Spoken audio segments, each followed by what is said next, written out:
예수님을 믿고 따르는 것은 광야의 삶을 사는 것입니다.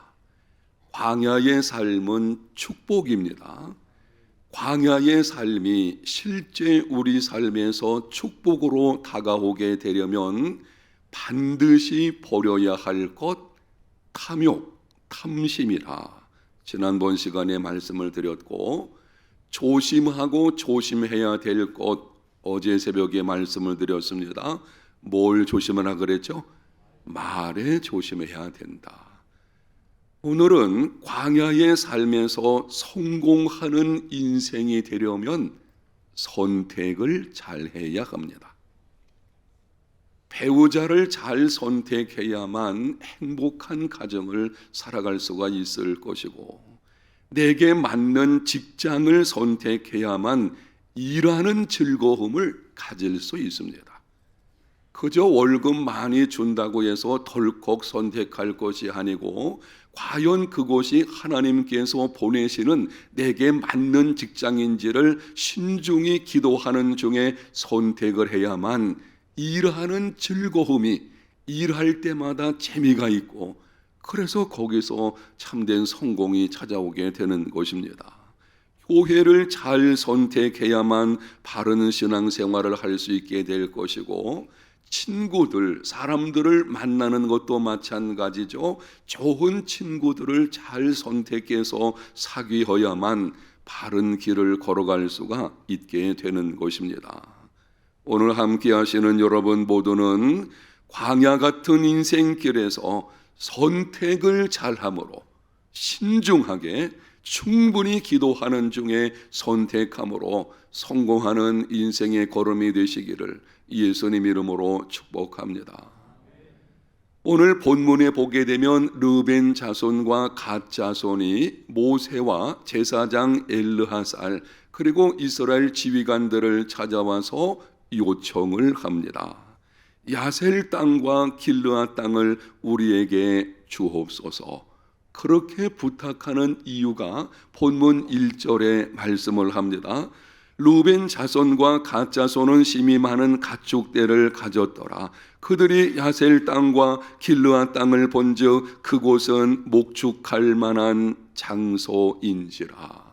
그들은 많은 가축대를 가지고 있었는데요, 광야에서 이전에 미디안과 전쟁을 치르게 되었는데, 이 전쟁에서 많은 전리품을 얻게 되었겠죠. 그 중에서도 많은 가축을 갖게 된 것으로 생각이 됩니다. 그런데 자기들이 가축을 쳐야 되는데, 이 야셀 땅과 길르앗 땅을 보니 기름지고 가축 키우기에 매우 좋은 것입니다. 그 땅이 탐이 나가지고는 모세를 찾아가서 부탁을 하는 것입니다. 이 땅을 우리 지파에게 주시면 좋겠습니다. 그런데 하나님께서 그들의 부탁을 허락하시긴 하셨지만 두 가지 심각한 문제가 있었습니다. 하나는 하나님이 약속하신 땅이 아니었습니다. 하나님께서는 요단강을 건너서 요단 서편에 있는 그 땅을 약속하셨거든요. 가나안 땅을 하나님께서 약속하신 것입니다. 그러나 그들은 하나님의 약속에는 무관심하고 하나님이 주시는 축복보다는 자신들의 생활 기반 찾는 것을 우선했습니다. 그 땅을 눈을 들어서 보니 기름지고 가축을 위한 식량도 풍부하다 보니 안목의 정욕을 따라서 선택을 하게 된 것입니다. 다른 하나는 그 땅은 지리적인 면에서 그리고 종교적인 면에서 위험한 땅이었습니다. 지리적인 면에서 본다면은 이방 나라의 침략을 받을 가능성이 훨씬 큰 땅이었고요. 종교적인 측면에서 본다면 이방의 불의한 잘못된 우상을 섬길 수 있는 그런 것이 영향이 끊임없이 들어올 수 있는 우상 숭배할 가능성이 많은 땅이었습니다. 결국 이방 우상을 섬기게 되었고, 이후에 아수르가 침략했을 때에 다른 지파들보다 먼저 포로로 잡혀가게 되었습니다. 시작은 좋았지만 나중이 좋지 않았습니다. 잘못된 선택을 하게 되면 출발은 좋을지 모르지만 나중이 좋지 않습니다.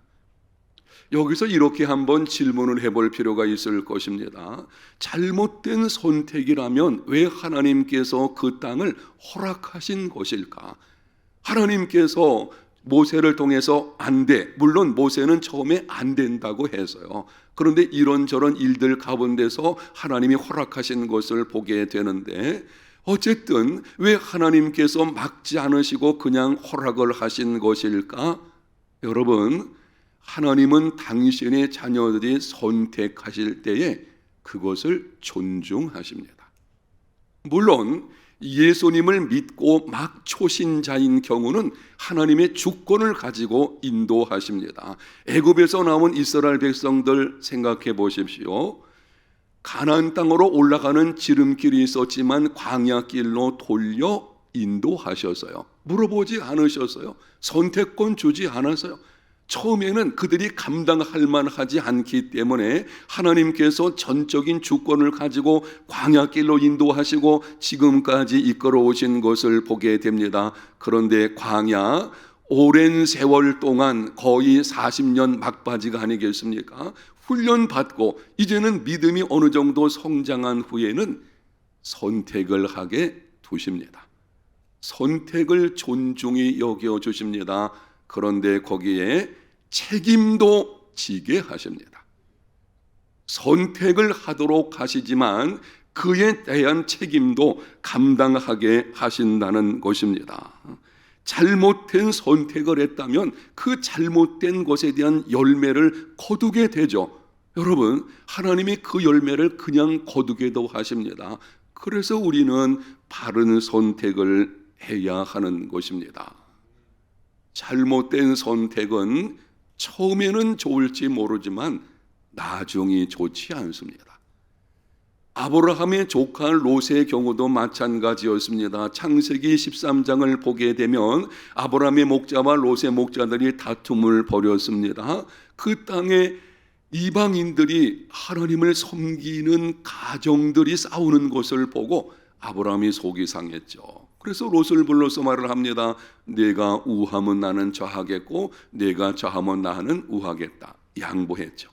그때 롯이 눈을 들어본즉 온 요단들이 여호와의 동산 같고 애굽 땅 같은 것입니다. 이 성경의 애굽 땅이라는 것은 롯은 여전히 이전에 애굽에 내려갔던 적이 있었거든요. 거기에 그 세상적인 풍부함에 대해서 물이 좀 들었던 것으로 보여지는데, 어쨌든 그 땅이 너무 좋아가지고 거기를 선택을 하게 되었는데, 문제는 그곳에는 심히 타락한 소돔과 고모라가 있었습니다.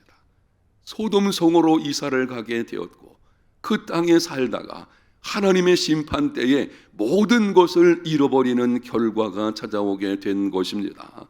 잘못된 선택이 불행한 인생을 초래했습니다. 선택의 기로에서 보기에 좋은 것이 아니라 하나님을 잘 섬기는 것을 우선하는 삶이 되시기를 축복합니다. 선택을 할 때에 내가 보기에 좋은 것, 세상 사람들이 보기에 따르는 것, 성공할 것처럼 보이는 것, 이것이 우선이 아니고 하나님을 잘 섬길 수 있는가, 이게 우선되어야 돼요. 반면에 성경에는 선택을 잘함으로 진정한 인생의 성공을 살아간 사람들이 있습니다. 선택을 참 잘했어요. 그래서 성공한 길을 걸어간 사람, 그 중에 한 사람이 모세입니다. 모세에 관해서 히브리서 11장 24절과 25절에 이렇게 말씀을 합니다.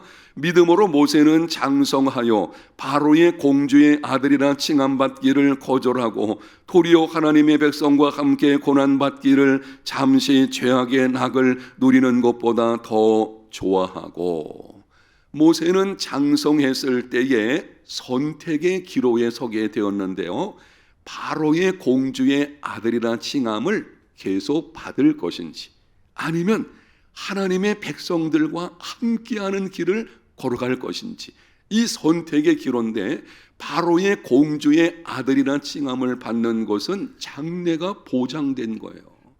최강의 권력을 갖게 되는 것이고요. 통치자가 될 수도 있지 않겠습니까? 당시 세계 최강대국이 애굽이었었는데요. 부귀 영화를 누릴 수 있는 길입니다.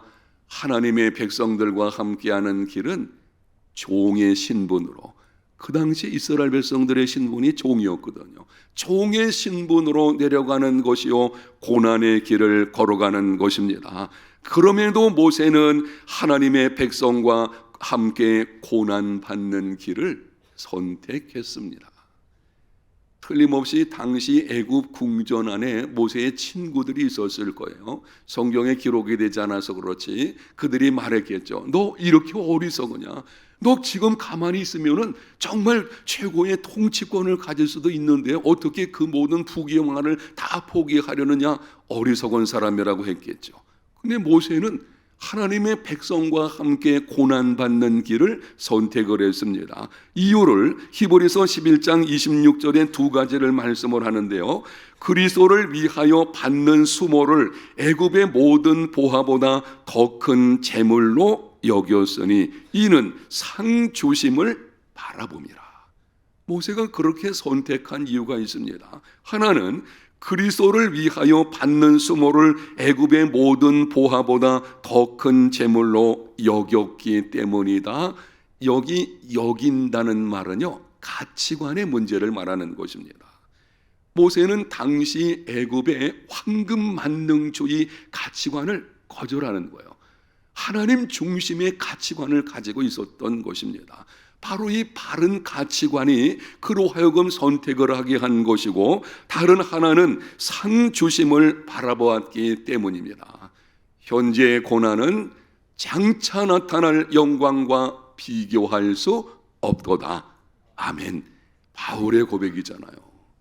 지금 내가 고난당하지만 장차 주어질 하늘나라의 영원한 상급이 있는 것을 분명히 알고 있었고 그 믿음으로 이렇게 선택을 하게 된 것입니다. 그 결과 어떻게 되었습니까? 억압받는 자기 민족을 그 가운데서 구원하게 되었고 인류 역사에서 위대한 지도자로 꼽히는 칭송을 받게 된 것입니다. 사랑하는 여러분, 그리스도인의 삶을 보게 되면은 이 선택의 기준들이 있는데요. 예수님을 막 믿어서 초신자일 경우는 이 말씀을 여러분이 잘 들으셔야 돼요. 선택의 기준을 지금 말씀드리는 것입니다. 초신자인 경우는 좋은 것과 나쁜 것을 기준으로 선택을 합니다. 아, 이건 좋은 것이고 이건 나쁜 것이니까 나쁜 것 선택하면 안 되지. 그래서 좋은 것을 선택을 합니다. 그런데 믿음이 성장하게 되면 좋은 것과 더 좋은 것에 근거하여 선택을 합니다. 따라합니다. 좋은 것, 더 좋은 것, 둘 다 좋은 거예요. 둘 다 좋은 것이지만 영적 분별력을 가지고 더 좋은 것을 분별해서 선택을 하는 것입니다. 믿음 생활에서 더 좋은 것은 무엇입니까? 하나님의 뜻입니다. 하나님의 뜻은 언제나 우리에게 최선입니다. 하나님의 허락하심과 일반 은총 가운데서 다 좋은 거예요. 그렇지만 더 좋은 것이 뭔가 하면 좋은 것처럼 다 여겨지지만 더 좋은 것은 하나님께서 내게 원하시는 뜻을 따라서 살아가는 것입니다. 고난이 찾아온다고 할지라도 하나님의 뜻이라면 그 길을 가는 것이 더 좋은 것을 선택하는 것입니다. 모세의 경우에 보게 된다면 애굽의 권력자가 되는 것 자체가 나쁜 것이 아닙니다. 아마 모세가 애굽의 최고 권력을 가지고 자기 백성을 구원할 수도 있겠죠. 그런데 문제는 그게 하나님의 뜻이 아닌 것입니다. 하나님의 뜻은 하나님 백성들과 함께 고난의 길이겠지만 그 길을 걷는 것입니다.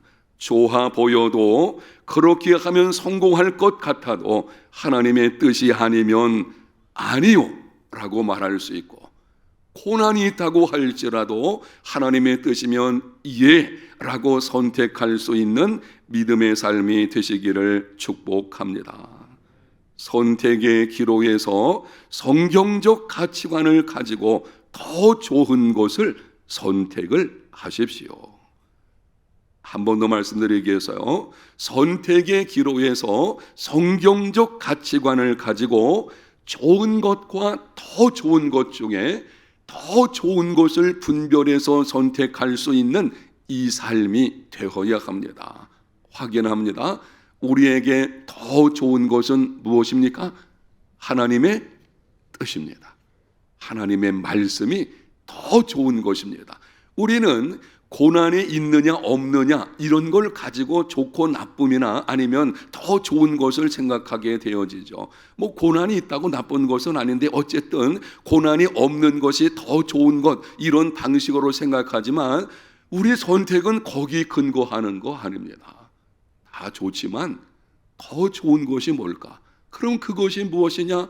하나님의 뜻이거든요. 지금 내게 하나님께서 원하시는 뜻이 무엇인지를 분별하고 그 뜻을 따라 살아가는 것이 더 좋은 것을 선택하는 것이고, 그 걸음은 출발은 힘들더라도 나중이 좋습니다. 제이센 미첼이라는 사람이 쓴 쉬운 예수는 없다라는 책이 있는데요. 거기 이런 글이 있습니다. 예수를 따른다는 건 쉬운 삶이 아니라 힘들어도 좋은 삶을 선택한다는 뜻이다. 예수님을 믿고 예수님을 따른다. 제자의 길을 가는 것입니다. 내가 예수님의 제자로서의 길을 간다는 것은 쉬운 삶이 아니에요.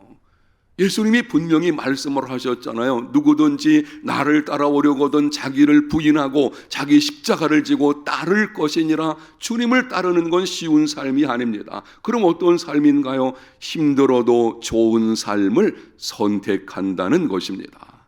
구체적으로 쉬운 삶은 무엇이고 좋은 삶은 무엇인가요? 간략하게 이해깊도록 설명드리면 이렇습니다. 쉬운 삶은 이기적인 삶, 세상과 적당히 타협하는 삶입니다. 좋은 삶은 이타적인 삶, 하나님의 말씀에 절대 순종하는 삶입니다. 여러분, 이기적인 삶은요, 그냥 나의 본성을 따라가는 거기 때문에 아주 쉬운 길이에요. 가만히 있어도 우리 본성은요, 아주 이기적이거든요. 그냥 그 길을 걷는 거기 때문에 쉬운 것입니다. 그러나 이타적인 삶은 자기 본성을 거슬러 행하기에 힘든 길입니다. 그러나 그 길은 좋은 삶입니다. 세상과 적당하게 타협하며 사는 삶은 쉽습니다. 어려울 게 뭐가 있겠어요? 그러나 하나님의 말씀에 절대 순종하기로 결단하면 불의와 타협하지 않게 될 것이고 위험을 감수해야 됩니다. 그러나 그 길은 좋은 삶입니다. 좋은 삶은 힘들지만 선한 영향력이 있고 하나님이 축복하시는 것입니다. 여러분 모두는 하나님이 축복하시는 좋은 삶을 선택하는 삶이 되시기를 축복합니다. 쉬운 삶이 아니라 좋은 삶을 선택을 하십시오. 땅콩 박사 조지 카버에 대한 것, 워싱턴 카버죠. 이 사람에 대한 거는 제가 너무 이 사람에 대해서 그 책도 좋아하고 읽고 그래서 여러분에게 지난번에 말씀드린 기억이 있지만, 이 조지 워싱턴 카버는 흑인 노예 출신이었어요. 그런데 온갖 역경을 이겨내고 미국 와이오와 농과대학에서 올 A로 수석으로 졸업을 했습니다. 석사 과정에서 이미 농학자로 소문이 나게 되었고요. 그의 석사 논문은 여타 박사 논문보다 훨씬 뛰어났습니다. 그래서 아이오와 공과대학에서 말하기를 우리 대학에서 교수로 남아있으면 좋겠습니다. 아이오와 공과대학의 교수가 되는 것은 장래가 보장된 것이고 안정적이고 명예와 성공이 있는 것입니다. 그러나 그는 그것을 거절하고 당시 연구실도 없고 안정된 생활을 할 수도 없는 터스키지 농과대학을 선택을 했습니다. 스승과 동료들이 만류했습니다. 그곳에 아주 열악한데 그곳에 가서 교수 생활을 하게 되면은 삶도 힘겨운 일이 많을 것이고 어떻게 가려느냐, 여기 남았으면 좋겠다. 그때 조지 카버가 이렇게 말을 했습니다. 영상에 이 말을 띄워놓을 테니까 우리 한번 같이 읽어보겠습니다. 이 말은요, 우리의 고백이 되었으면 좋겠습니다. 함께 있습니다. 처음부터도 그렇고 앞으로도 그럴 것입니다. 저는 성공이나 돈, 명예 이런 것에는 관심이 없습니다. 저는 저를 가장 필요로 하는 곳에 가려는 것뿐입니다. 하나님께서는 제가 해야 할 수 있는 많은 일을 준비하시고 계시리라 믿습니다. 그래서 나는 가려는 것뿐입니다. 조지 워싱턴 카버는 쉬운 삶이 아니라 좋은 삶을 선택했습니다. 힘들지만 하나님이 축복하는 길을 선택을 했습니다. 이게 중요한 거예요. 힘들더라도 하나님께서 축복하는 일인가 이렇게 물어봐야 돼요. 그래서 하나님이 축복하시는 일이라면 그것을 선택을 해야 하는 것입니다. 조지 워싱턴 카버가 그렇게 했을 때에 수많은 사람들에게 선한 영향력을 끼쳤습니다. 미국 남부 지방의 빈곤 가운데 있는 수많은 흑인들, 그들에게 땅콩을 통해서 삶을 여러 가지 측면에서 돕는 일을 하게 된 것이고요. 흑인들뿐 아니라 백인들까지 존경을 하게 되었고 위대한 미국인으로 뽑혀서 명예의 전당에 올려가게 되었습니다. 광야의 삶에서 성공 인생이 되려면 선택을 잘해야 됩니다. 사랑하는 성도 여러분, 보기에 좋은 것이 아니라 하나님을 잘 섬기는 것을 선택하십시오. 좋은 것보다 더 좋은 것을 분별해서 선택하십시오. 쉬운 삶이 아니라 좋은 삶을 선택하십시오. 하나님께서 함께 하시고 반드시 놀라운 복으로 채워주실 줄로 믿습니다. 인생의 길은 선택의 연속이라고 할 수가 있을 것입니다. 여러분이 어떤 결정을 내릴 때에 오늘 들은 말씀대로 다 여러분이 혹시 잊어버린다고 할지라도 이 말만은 기억하십시오. 하나님이 축복하시는 일이 무엇일까? 힘드냐 편안하냐 이게 나중이에요. 많은 것을 얻느냐 얻지 못하느냐 나중이에요. 높이 올라가느냐 그렇지 않느냐 그것도 나중입니다. 우리의 우선순위는 하나님이 축복하시는 일이냐 이렇게 묻고 성경적 가치관을 가지고 그 길로 나아가는 하나님의 사람들 저와 여러분이 다 되시기를 예수님 이름으로 축복합니다.